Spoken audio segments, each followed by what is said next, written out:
하나님의 말씀 사도행전 21장 10절로 14절 보겠습니다. 신약 성경 사도행전 21장 10절로 14절 한 절씩 나눠서 읽겠습니다. 제가 먼저 읽겠습니다. 여러 날 머물러 있더니 아가보라 하는 한 선지자가 유대로부터 내려와 바울의 띠를 가져다가 자기 수족을 잡아매고 말하기를 성령이 말씀하시되 예루살렘에서 유대인들이 이같이 이 띠 임자를 결박하여 이방인의 손에 넘겨주리라. 우리가 그 말을 듣고 그곳 사람들과 더불어 바울에게 예루살렘으로 올라가지 말라 고나니 우러 내 마음을 상하게 하느냐. 나는 주 예수의 이름을 위하여 결박당할 뿐 아니라 예루살렘에서 죽을 각오도 하였노라 하니. 함께 읽겠습니다. 그가 고난을 받지 아니하므로 우리가 주의 뜻대로 이루어지이다 하고 그쳤노라. 아멘. 오늘 강사 목사님은 곽성환 목사님이십니다. 우리 재작년에 우리 바울 시리즈로 바울에 대해서 전체적으로 우리가 따로 공부한 적이 없는데 전체 또 새로운 통찰력을 주셨습니다. 지금 포틀랜드 지역에서 이 바울 아카데미, 바울에 대한 여러 강의 강좌, 우리 성경 공부하시고 또 에덴 장로교회에서 사역하고 계시다가 오랜만에 한국에 오셔서 꼭 오시라고 초대했습니다. 기꺼이 와주셨는데 우리 박수로 우리 목사님 환영하겠습니다.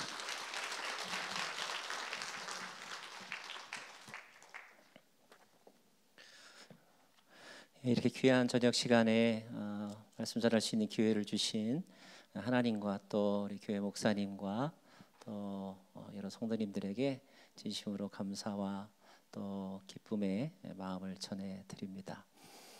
한 1년 반 정도 전에 말씀 전했던 것 같은데 다시 와서 보니 먼저 한국의 공기에 놀랬고요. 네. 두 번째로는 우리 성도님들 찬양하는 모습을 보고 놀랬습니다. 네.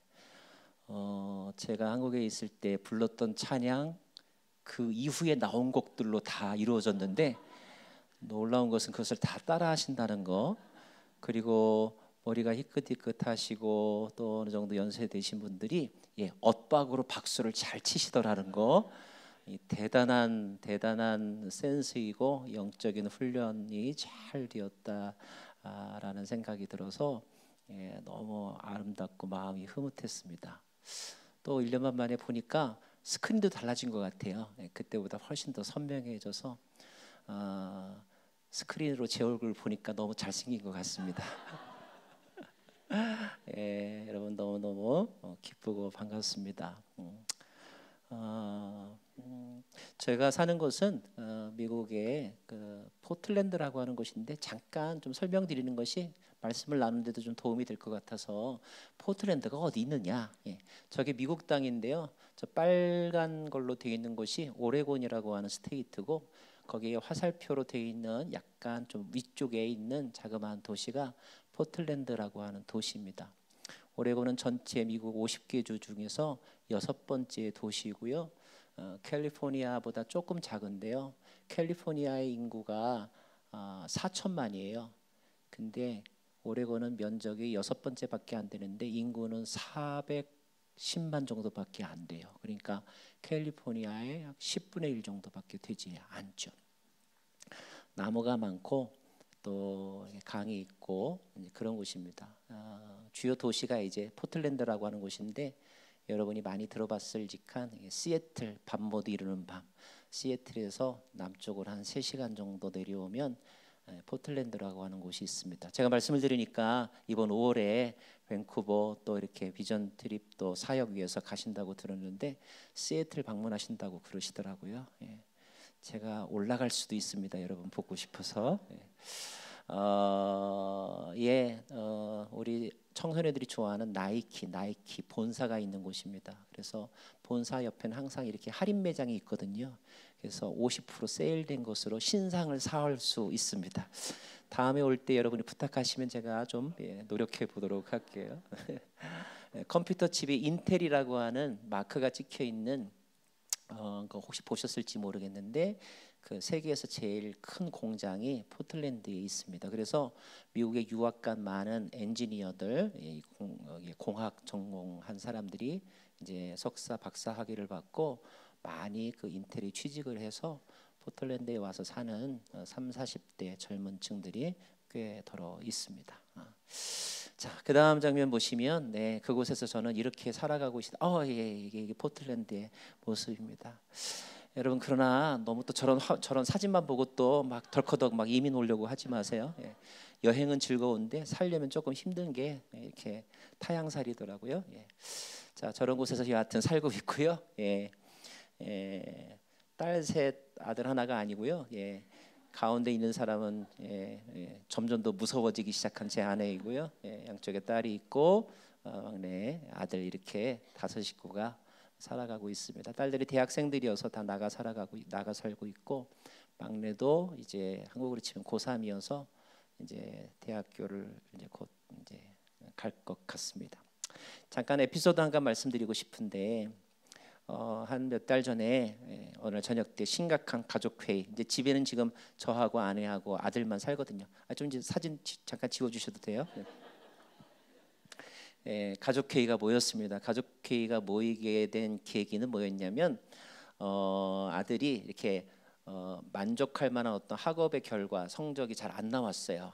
그래서 뭐 한국만큼 뭐 성적에 대해 스트레스를 받거나 또는 아니 뭐 이렇게 스트레스를 주거나 하지는 않는데, 그냥 한 번쯤은 좀 이렇게 주의를 좀 환기해야 되겠다, 이런 마음이 들어서 이제 가족 회의를 모이게 되었고, 주로 이제 그런 자리에서 저는 입 다물고 있습니다. 꿀 먹은 벙어리처럼. 주로 이제 아내하고 이제 아들하고, 아내가 주로 얘기를 하는데, 이제 아내가 평소에 이제 아이의 모습 가운데서 좀 고쳤으면 하는 거, 마음에 들지 않는 것을 이제 올컨이 됐다, 이때다 하고 이제 이야기를 하는데, 가장 큰 아내의 관심사는 뭐냐면 제 아들이 너무 늦게 잔다는 거예요.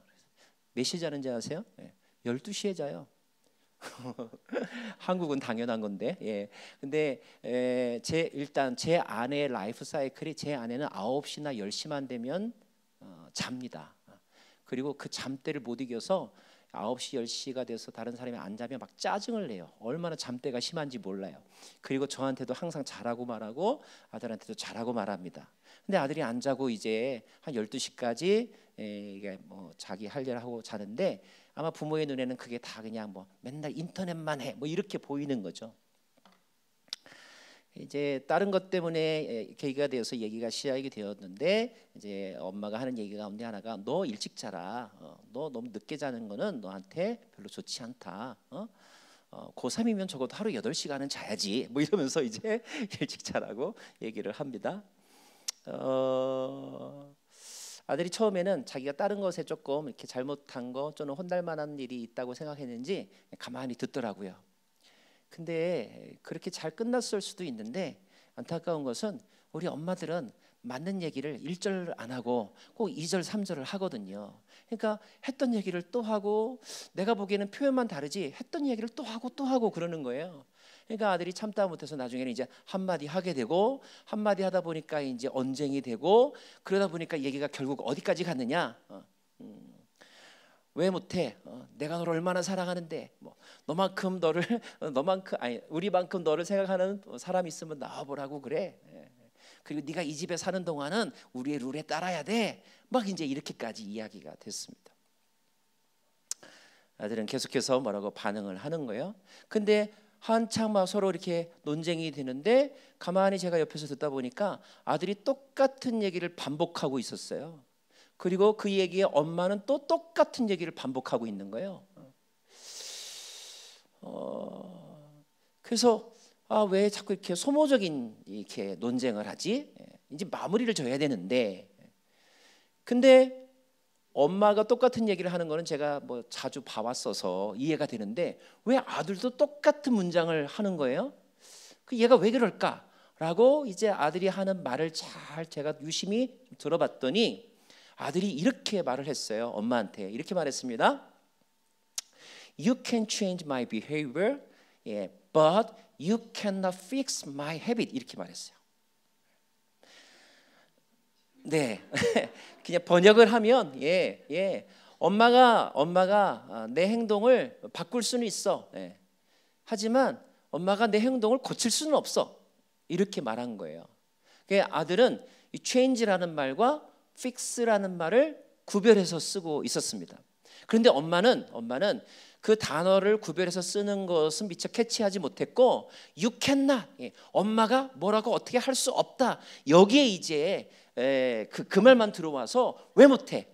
엄마는 뭐든지 말할 수 있는 거야. 너를 위해서 좋은 것은 얼마든지 강하게 말할 수 있는 거야. 이렇게 똑같은 얘기를 계속했던 거죠.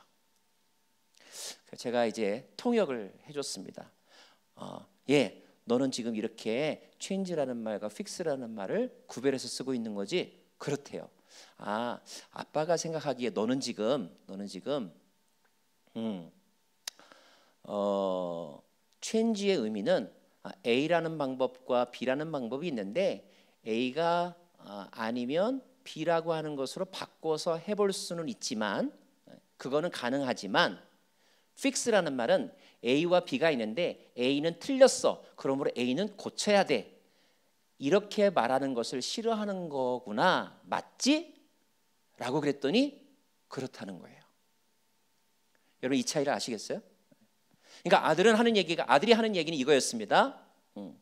나는 10시에 잘 수도 있고 나는 12시에 잘 수도 있는데 이건 내 라이프 스타일, 내가 공부하는 방식에 따라 내가 얼마든지 선택할 수 있는 거다.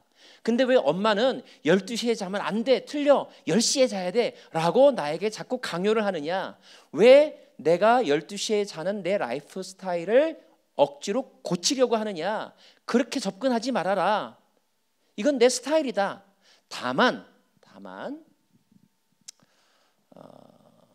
내가 엄마가 말한 것을 계기로 해서 내가 내일부터는 10시로 한번 옮겨서 자줄게, 자볼게. 네, 그렇게 할 수는 있는데 엄마 12시에 자는 것을 틀렸다라고 말하지 마. 그걸 막 뜯어고치려고 하지 마. 그것은 좋은 태도가 아니야. 이렇게 말하고 있는 거예요. 그래서 내가 그런 뜻으로 한 말이 맞니? 그랬더니 그렇다는 거예요. 그 자리에서 엄마에게도 그 설명을 하고 아이가 이렇게 말한 거니까 당신이 잘 이해해. 아내도 알았다라고 했고, 그것으로 이제 고조된 분위기가 가라앉고 대화가 잘 마무리가 되었습니다. 그리고 아들은 오늘 대화가 너무 유익했다라고 말하고 저한테 고맙다라고 말하면서 자기 방으로 돌아갔고, 그 다음 날부터 뭐 얼마 동안이긴 하지만 잠자는 시간을 바꾸어서 이렇게 생활을 해 나갔더랬습니다. 제가 말하고자 하는 것은 이것이 요즘 시대의 아이들의 사고방식이구나. 이 시대를 포스트 모더니즘의 시대라고 말하고, 플루럴리즘, 다원주의 시대라고 말하고, 그리고 상대주의적인 시대라고 말하죠. 여러분도 아마 많이 들어봤을 거예요. 틀렸다라고 말하지 마세요. 그냥 다른 것일 뿐이에요. 그리고 그러한 이야기는 너무 옹고집스럽게 그리고 배타적으로 다른 사람을 판단하는 그런 우리들의 생활 패턴을 돌아보게 만들었고, 다른 사람에 대해서 한 번 더 배려하고 그를 이해하려고 하는 그런 태도로 우리를 변화시킨 긍정적인 면이 있습니다. 그러나 무조건 다 옳은 것은 물론 또 아니고요. 여하튼 그 현장을 우리 아들의 말 속에서 보면서 그렇구나. 부모는 옳고 그른 것을 먼저 생각하고 그런 입장에서 이야기를 하는데 우리 아이들은 그렇게 생각하지 않는구나. 그냥 선택의 그 과정으로 이해하려고 하는구나. 그렇다면 이 아이에게 우리가 좋다고 여겼던 것, 옳다고 여겼던 것을 전달하는 방식이 달라져야 되겠구나.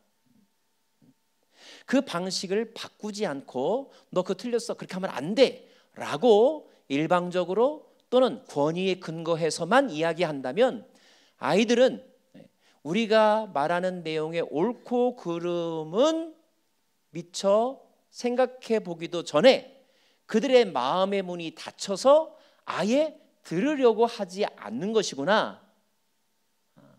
이것을 가장 직접적으로 최근에 체험을 해드렸습니다. 그리고 그런 우리들의 자녀들의 모습, 제가 살아가고 있는 그 미국 땅에서의 새로운 세대들의 모습은 신약 성경이 기록되었던 1세기의 상황과도 크게 다르지 않구나라는 것을 알게 되었습니다. 여러분, 1세기는 헬레니즘이 널리 퍼져 있던 시대인데, 그 헬레니즘의 아주 대표적인 특징 하나를 꼽으라고 한다면, 또 그리스 로마 문화의 대표적인 하나 특징을 꼽으라고 한다면 그것은 다신교입니다. 다신교.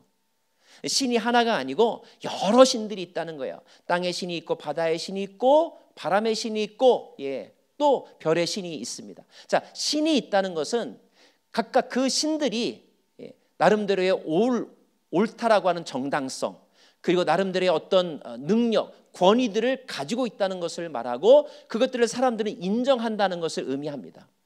자, 바울이 복음을 전하던 현장은 바로 그런 세상이었어요. 이것은 예루살렘의 상황과는 매우 다른 상황이었습니다. 여러분, 예루살렘은 특별히 유대인들은 물론 그 이전부터 유일하신 하나님 이외에는 다른 신은 없다라고 하는 종교적, 문화적 그런 토양 속에서 살아왔던 사람들이었습니다. 그래서였을까요? 여러분이 잘 아는 아주 유명한 말씀이 사도행전 4장 12절에 있는데, 천하 인간의 구원 얻을 만한 다른 이름을 주신 적이 없나니 오직 예수 그리스도 위에는 구원 얻을 만한 다른 이름을 주신 적이 없느니라 라고 하는 말씀이 있습니다. 이 말씀은요, 여러분, 예루살렘이라고 하는 도시에서 선포된 말씀이라는 것을 여러분이 먼저 생각하셔야 되고요. 두 번째, 그 말씀을 들었던 사람들은 유대인들이었다라는 것을 여러분이 먼저 인식하고 계셔야 합니다. 그리고 그 유명한 말씀은 베드로를 통하여 예수 그리스도의 구원의 유일성, 예수 그리스도가 유일하신 하나님의 아들이시며 다른 어떤 것도 그 예수를 대신할 수 없다는 그 구원의 유일한 그 진리를 전파하고 강조함에 있어서 유대인들 오직 하나님은 한 분뿐이라고 하는 그런 사고방식에 젖어서 살아왔던 유대인들에게 가장 효과적이고 가장 정확하게 예수님을 소개할 수 있었던 소개의 표현이었습니다. 근데 여러분, 놀라운 것은요, 사도 바울은 예수님을 소개할 때 베드로의 표현대로 하지 않았다는 걸 아시는. 사도 바울이 골로새서나 에베소서나 옥중서신, 그 옥중서신의 수신자들은 다 헬라 세계권, 로마 제국하에 있는 헬라 세계권의 사람들이고 이방인 출신 그리스도인들이었는데, 그들에게 예수님을 소개할 때 여러분 어떻게 소개하는지 아세요? 골로새서 3장 2절 말씀 보면 이렇게 돼 있어요. 위의 것을 찾으라, 이런 말이 있습니다. 위의 것을 찾으라. 여러분, 이 위의 것이라고 하는 것은 언더 스카이가 아닙니다. 영어로 보면 above all이라는 말을 씁니다. above all이라고 하는 것은 가장 좋은 것이란 뜻이에요. 가장 좋은 것. 사도 바울은 빌립보에서 무엇이든지 가장 선한 것과 그리고 생각할 만한 것과 귀한 것과 이런 것들을 쭉 나열하면서 그런 것들을 생각하라라는 표현을 합니다.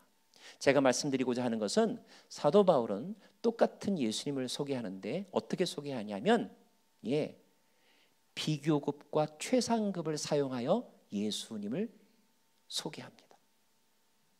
왜 그랬을까요? 그것은 바울이 전하는 복음의 대상자들이 그런 문화 속에서 그런 사고방식에 익숙한 사람들이었기 때문에 바울은 A라는 신도 옳고 B라고 하는 신도 옳고 C라고 하는 신도 옳다라고 하는 생각의 연장선에서 J라고 하는 예수라고 하는 신에 대해서 믿을까 말까 고민하는 사람들에게 바울은 다른 것은 다 틀렸어 이렇게 말하지 않고, 네거티브한 부정적인 방법을 쓰지 않고, 그래 이것도 있고 이것도 있지만 그러나 가장 좋은 것이 있어. 더 좋은 분이 있어. 그분을 사랑하라고, 그분을 믿으라고 그렇게 권하고 있는 것입니다. 그렇다고 해서 바울의 마음속에 여러 신들이 있고 그 중에 예수님도 하나의 신이다, 이런 생각을 가진 것은 아니었어요. 우리가 이미 익히 알고 있는 것처럼 바울은 예수를 위해 살았고, 예수를 위해서 오늘 말씀에도 나오지만 목숨까지 바칠 정도로 only 지저스의 삶을 살았던 사람이었습니다. 다만 그들은 복음을 전하는 선교의 방법론에 있어서 현장을 이해했고, 청중을 이해했고, 그들이 이해할 수 있는 언어와 방법을 동원하여 가장 복음을 효과적으로 전하고자 노력했다는 사실을 우리는 기억해야 합니다. 사랑하는 여러분, 정말 시대가 엄청나게 많이 변하고 있습니다. 제가 지난해 여기 오고 나서 다시 이제 미국에 가서 어떤 교회에서 이렇게 청년부 사역을 좀 도와달라고 그래가지고, 제가 청년들과 사역하는 것을 너무 좋아해서 그러자고 해서 그 교회 청년부 사역을 이제 돕고 들어갔는데요. 가서 제가 굉장히 당황을 했습니다. 왜냐하면 제가 시카고에서 유학생 교회를 섬기고 또 시카고에서 청년 사역할 때하고 너무 다른 거예요. 사고방식이 다르고 삶의 스타일이 다르고 또 교단도 물론 달라서였는지 그들의 그 신앙의 패턴도 너무 다르고, 그래서 제가 청년 사역을 맡았음에도 불구하고 이렇게 제대로 잘 이렇게 초기 관계, 신뢰 관계를 형성하는데 실패를 했습니다. 그리고 굉장히 당황을 했어요. 첫 단추를 잘못 끼워가지고 결국 아주 어려워졌습니다. 제 페이스대로, 제 맘대로라는 뜻이 아니고, 제가 이렇게 저의 은사를 최대한 발휘해서 이렇게 청년 사역을 잘 양육하고 막 이렇게 영적으로 부흥을, 또 영적으로 그들에게 도전을 주는 그런 사역을 제대로 해보지도 못하고 1년 만에 그냥 제 스스로 저 다른 거 할게요 라고 자진납부를 하고 제가 성인 사역으로 제가 바꿨습니다. 나중에 이해는 하긴 했지만, 나중에 이제 여기 청년들이 이렇게 다르구나라는 것을 이해는 했지만, 초기 첫 단추를 그만 잘못 끼우는 바람에 너무너무 힘들어졌어요. 그리고 또 이제 여러분이 보시다시피 자꾸 머리도 휘어지니까 나는 좋아서 가는데 아이들은 징그럽다고 도망을 가더라고요. 그래서 이제는 내가 청년 사역을 할 때가 아닌가 보다라고 하고, 이제 더 젊은 사역자에게 토스하고 이제 제 은사에 맞게 또 제가 편하게 사역하실 수 있는 분과 함께 말씀 사역을 하고 있습니다. 사랑하는 여러분, 세상이 변하고 있죠. 우리도 변해야 합니다.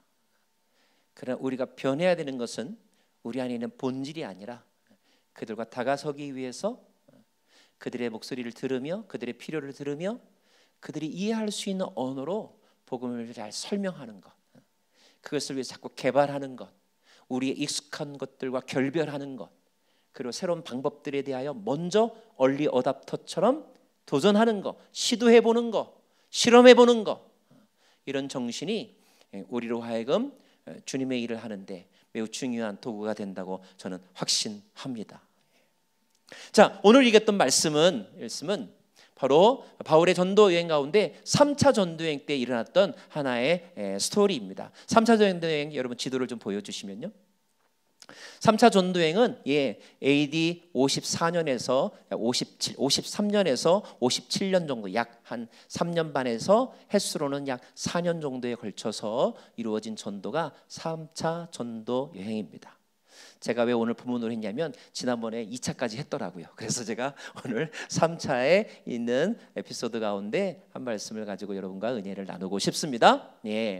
자, 그 중에서 3차 전도행은 특별히 바울의 에베소서역과 관련이 있고요. 다 생략하고 오늘 말씀이 나오는 21장은 3차 전도행을 다 마치고 고린도전서, 고린도후서, 로마서를 기록합니다. 그리고 되돌아오는 과정 중에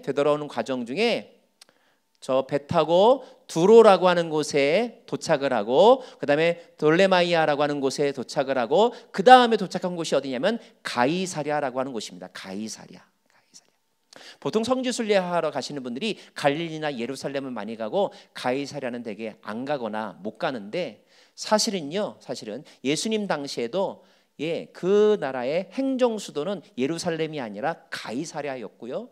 가이사랴는 시저라고 하는 황제의 이름을 따서 붙인 도시에 그 걸맞게 굉장히 건축이 발달하고 현대 로마 제국하에 있었던 10대 건축물 가운데 하나가 가이사랴에 있습니다. 그래서 나중에 혹시 여러분이 기회가 되시면 가이사랴도 꼭 방문해 보시기를 바랍니다. 자, 이 가이사랴에 도착을 했고요. 그 가이사랴에서 사도 바울이 이제 마지막으로 가려고 하는 것은 예루살렘입니다. 근데 그 예루살렘을 가려고 할 때 오늘 여러분이 읽은 본문 가운데 어떤 말이 나오냐면 저 유대로부터라는 이야기는 아마 예루살렘으로부터 왔다는 뜻일 거예요. 한 선지자가 왔습니다. 선지자가 와서 바울과 그 일행들 앞에서 이 중에 퍼포먼스죠. 행위예술과 같죠. 수족을 잡아매고 이렇게 말합니다. 성령이 말씀하시는데 11절 말씀이죠. 예루살렘에서 유대인들이 이같이 이 띠 임자를 결박하여 이방인의 손에 넘겨주리라 하거늘 이라고 되어 있습니다. 자, 쉽게 얘기하면 예루살렘에 가면 많은 고난이 당신을 공격하는 사람들이 지금 대기하고 있다는 거예요. 죽을지도 모른다는 것입니다. 이런 일은 그 시대적인 배경을 좀 아는 것이 필요한데 요약을 하면 로마 제국하에 이렇게 지배를 받고 있었던 예루살렘은 틈틈이 이른바 독립운동, 독립투쟁을 했었겠죠. 뭐 하다가 될 때도 있고 안 되면 소강 상태에 있다가 또 어떤 사건이 이렇게 발단이 돼서 또 뜨거워질 때가 있었는데 AD 56년 7년경 즈음에 그 예루살렘에서는 로마에 대해서 특별히 상처와 분노를 많이 가졌던 어떤 사건들이 연속적으로 일어났었고 그래서 민족주의자들은 로마로부터 독립하기 위하여 전쟁을 준비하던 더 강력한 투쟁을 부르짖던 그런 때였었습니다. 자, 그런 사람들의 입장에서 로마도 미운데 로마와 친한 사람들은 더 밉겠죠. 그래서 유대인들에게 아주 꼴보기 싫은 사람이 누구였냐면 바울이었습니다.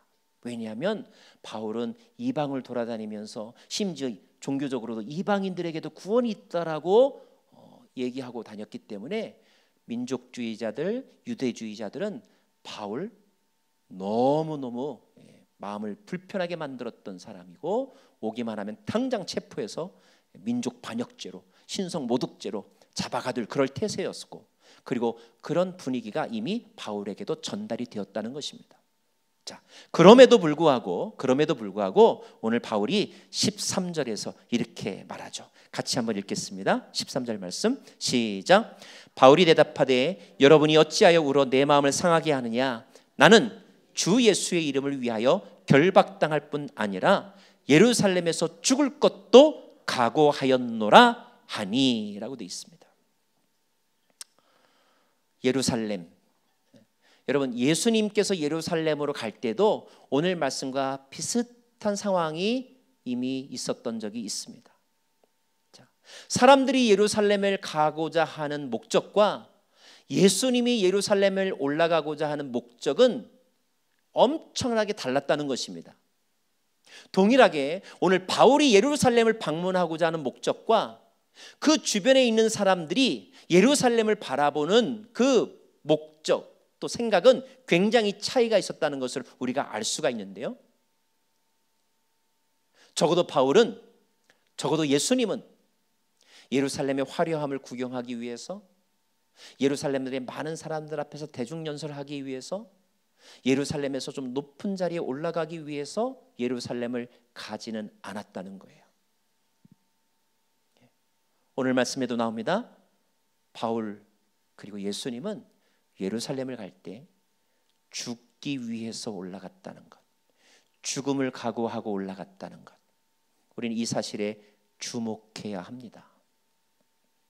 그리고 동시에 우리가 이 시대의 삶을 살아가면서 우리가 어떠한 목적으로 이곳에 살고 있고 어떠한 이유로 직장 생활을 하고 또 어떤 동기로 소위 성공이라고 하는 자리를 향하여 도전하는지 우리의 마음의 동기와 비전을 점검해 보아야 합니다. 적어도 우리가 그리스도를 따르는 크리스찬이라고 한다면 말입니다. 바울은 이렇게 말합니다. 한번 따라할까요? 주 예수의 이름을 위하여. 한 번 더요. 주 예수의 이름을 위하여. 제가 질문할 때 여러분 주 예수의 이름을 위하여라고 대답하십시오. 바울은 왜 예루살렘에 올라갔습니까?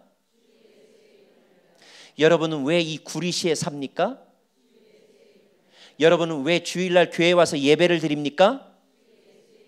여러분은 왜 구역 모임을 갖습니까? 여러분은 왜 자녀들을 좋은 대학교에 보내려고 합니까? 그것이 오늘 말씀이 우리들에게 주는 강렬한 메시지입니다.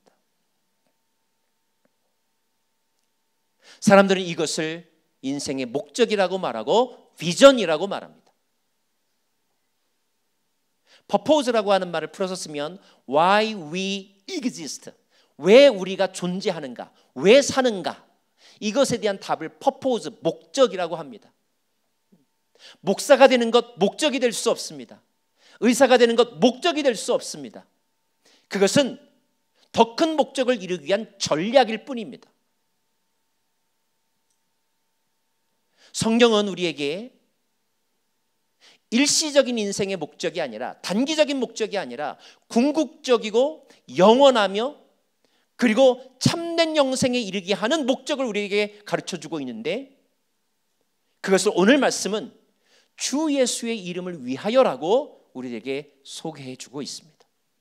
그리고 바울은 이 비전에 사로잡혀서 30여 년 넘는 인생길을 전 세계를 돌아다니면서 전했고, 씨름했고, 맞았고, 피 흘렸고, 감옥에 갇혔던 것입니다. 주 예수의 이름을 위하여. 그래서 좀 더 구체적으로 주 예수의 이름을 위한다는 것이 무엇일까요? 라고 묻는다면 우리는 3차 전도행을 마치고 바울이 예루살렘에 갈 때 무엇을 하려고 했는가에 대해서 살펴볼 필요가 있는데, 두 가지로 조금 더 보충 설명할 수가 있습니다. 바울에게 있어서 지금 주 예수의 이름을 위하여 예루살렘을 간다고 말하는데 좀 구체적으로 그건 뭐냐? 첫째는 구제 헌금을 전달하기 위해서였습니다. 당시의 예루살렘은 매우 어려웠습니다. 경제적으로 어려웠습니다. 피지배 국가 도시였기 때문이죠. 바울은 이방 지역에 있는 많은 교회들의 헌금을 모아서 예루살렘 교회와 예루살렘에 있는 가난한 자, 홈리스 피플들,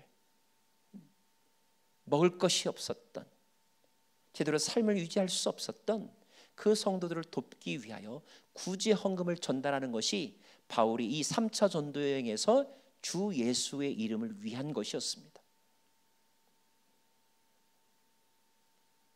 여러분, 사도행전 읽다 보면 초기 교회 공동체가 가장 최우선적으로 했던 것은요, 나가서 전도하는 것보다 더 먼저 했던 것은 구제하는 일이었습니다.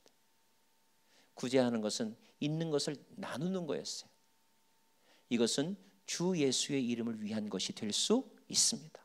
두 번째, 마지막으로 또 한 가지 주 예수의 이름을 위한다는 것의 구체적인 것은 무엇이었느냐 하면, 바울은 3차 전쟁을 마치고 예루살렘에 갈 때 혼자 가지 않았습니다. 여러 사람들을 두란노라고 하는 곳, 아니 드로아라고 하는 집결지에서 다 모여서 그들과 함께 갔는데요, 그때 집결하에 모여서 함께 간 사람들은 누구냐 하면 바울이 이방 지역에 개척하여 세운 교회의 지도자들, 자기의 영적 전도 사역의 열매들과 함께 지금 예루살렘을 가고 있었습니다. 그러면 왜 그들을 예루살렘으로 데리고 가는 것이 주 예수의 이름을 위한 것이 될 수 있는가? 내가 이렇게 교회 성장시켰습니다. 내가 이렇게 전도 영접 기도 많이 시켰습니다. 이걸 자랑하기 위해서였을까? 아니고요. 바울이 예루살렘 교회에 보여주고 싶었던 것은 무엇이냐면, 복음이 이방인에게 열렸다는 것. 예수 그리스도의 복음은 우리 유대인들만을 위한 것이 아니라 열방과 민족과 방언 모두에게 그 복음은 열려 있다는 것, 하나님의 은혜는 열려 있다는 것, 하나님의 은혜는 유대인들에게 독점할 수 있는 것이 아니라 하나님의 피조물 모두에게 열려 있다는 것, 이 확실한 증거가 바로 여기 있다는 것을 눈으로 확인시켜주기 위해서, 다시 말하면 복음의 능력과 복음의 본질을 예루살렘으로 하여금 깨닫게 하기 위해서 바울은 그 땅을 가는 것이었고, 바로 그것 때문에 바울은 죽음을 당할 수 있을 수도 있었지만, 그러나 내가 죽기를 각오하고 내가 가겠노라고 말하고 있는 것입니다. 사랑하는 여러분, 복음이 무엇입니까? 정말 우리는 복음의 본질을 깨닫고 경험하고 복음적인 삶을 살아가고 있습니까? 팀 켈러라고 하는 뉴욕 리디머 처치의 목사님이었던, 지금은 은퇴하셨지만, 그분이 이런 글을 썼습니다. 종교가 있고 비종교가 있고 복음이 있다는 거예요. 세 가지 개념. 종교가 있고 비종교가 있고 복음이 있다. 비종교는 쉽게 말하면 하나님 안 믿는 사람들, 무신론자들. 종교는 뭐냐? 하나님을 믿는 사람들. 근데 하나님을 믿고 하나님을 섬기면서 스스로를 드러내려고 하는 사람들, 그런 사람들을 종교인이라고 말합니다. 자기의 의를 내세우는 사람들, 자기의 의를 인정받고 싶어하는 사람들, 겉으로는 교회를 위해서, 하나님의 나라를 위해서라고 말하지만, 그러나 그 속사람 속에, 아니면 그 일이 다 끝나고 난 다음에 남는 것을 보면 결국 자신의 이름이고 자신의 공로이고 자신을 인정받고 싶어하는 욕구로 신앙생활하는 사람들, 그런 사람들을 종교인이라고 말하고 있고, 마지막으로 그러면 복음의 사람은 무엇인가? 복음의 사람이란 전적인 그리스도의 은혜밖에는 그 어떤 것도 존재하지 않는다라고 고백하는 사람들. 오직 하나님의 은혜로 내가 여기 살아있고 그 하나님의 은혜가 모두에게 열려 있다는 생각을 가지고 사는 사람들 때문에 누구를 정죄하지 아니하고, 누구를 판단하지 아니하고, 누구를 경멸하지 아니하고, 나와 하나님과의 관계 속에서 내게 베풀어 주신 은혜에 만족하며 그 은혜에 감사하며, 혹여나 그런 믿음의 경지에 이르지 못하는 사람들이 있다면 내게 주신 은혜의 힘으로 그의 연약함을 내가 채워가며 그들에게도 하나님의 은혜가 충만하기를 소원하며 사는 사람들, 그것이 바로 복음의 사람이라고 말하고 있는데, 안타까운 것은 그 복음의 순간을 경험한 사람들도 시간이 지나면서 자꾸 다시 종교인으로 돌아가려고 하고 있다는 거예요. 저는 한국교회를 보면서, 아니 한국교회가 아니라 모태신앙인으로서 목사로서 살아오는 나를 보면서 어느 순간 뜨겁게 복음에 감격하여 눈물을 흘리기도 했지만, 그러나 또 그 시간이 지나면 다시 종교인으로 되돌아가는 그 본성에서 헤어나오지 못하는 나 자신을 바라보면서 다시 복음으로 돌아가기를 의식적으로 훈련하고, 다시 복음을 향하여 우리의 시선을 고정하지 아니하면 우리는 이 시대의 유대주의자로, 이 시대의 바리새인으로, 이 시대의 종교인으로 살아가지밖에 못하다는 것을 깨닫게 됩니다. 사랑하는 여러분, 여러분은 복음의 맛을 보신 분들입니다. 그러나 자만하지 마십시오. 우리 안에서 다시 우리를 종교와 율법주의로 끌어당기려는, 그래서 우리를 침륜에 빠져들게 만드는 영적 장애물들이 꿈틀거리고 있다는 사실을, 그러므로 우리는 예배당에 나올 때마다, 말씀을 접할 때마다 나의 나 된 것은 하나님의 은혜라고 고백하고, 내 은혜가 내게 족하다고 고백하고, 나 같은 죄인 살리신 하나님이 놀랍다라고 말합니다. 다른 사람을 향하여 나도 모르게 펼쳐지는 판단과 공격과 그리고 정죄의 시선들을 가리우고, 오직 하나님의 은혜, 참된 복음, 그 복음 때문에 죽음도 두려워하지 않는 그런 삶을 살아가는 저와 여러분 되기를 간절히 바랍니다. 함께 찬양하고 싶습니다.